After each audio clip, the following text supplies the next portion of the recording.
Je m'appelle Arthur et je suis très touché parce que Jeanne me fait l'honneur de bien vouloir que je raconte avec ma voix son histoire. Alors voilà, je m'appelle Jeanne, j'ai 22 ans et je suis infirme moteur cérébral depuis la naissance.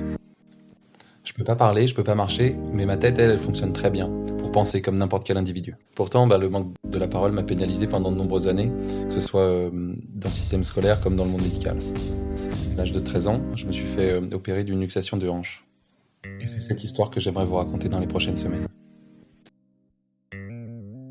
Épisode 4, la rencontre. Je fais peu à peu connaissance avec tout le monde, soignants, thérapeutes, pensionnaires. Certains sont plus gentils que d'autres. Être avec des hommes ne me dérange pas, bien au contraire. Ils se posent bien moins de questions que leurs collègues féminines. Dès mon arrivée, on m'a attribué un référent éducatif pour tous les autres soins. La toilette, la distribution de mes repas et l'organisation de mes journées. J'ai la chance d'avoir un éducateur et une aide-soignante. J'espérais un soutien de leur part, mais ils sont comme les autres. Ni plus ni moins. La soignante est psychorigide. Je dois goûter à tout, même les choses infâmes, et elle me prive des choses que j'aime.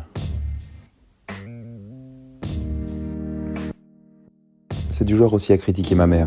Elle n'aime pas qu'une personne vienne me voir tous les jours, prétextant que ça m'éloigne du groupe. Mais je parle à personne de toute façon. Je préfère être avec mes proches que des inconnus. Dans mon passé, on m'a trop souvent privé de la liberté de les voir et de passer du temps avec eux. Heureusement, tous les soignants ne sont pas comme cette femme. Et je suis en bon terme avec quelques-uns d'entre eux, mais ça reste relatif.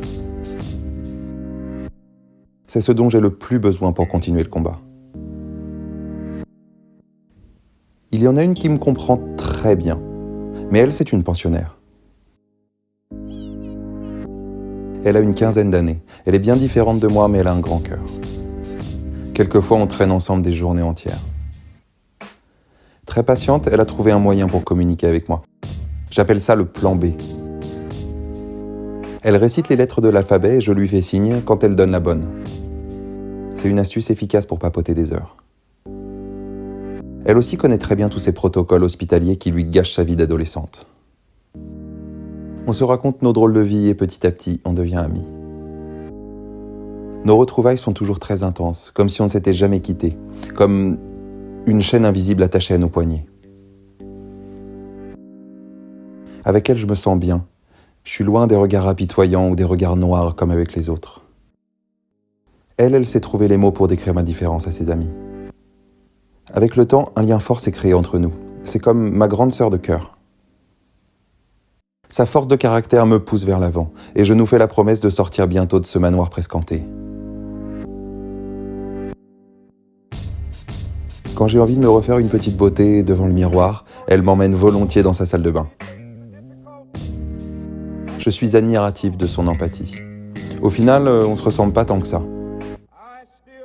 Elle ressemble à une petite baguette toute fine, mais sa douceur comme sa force n'ont pas de limite.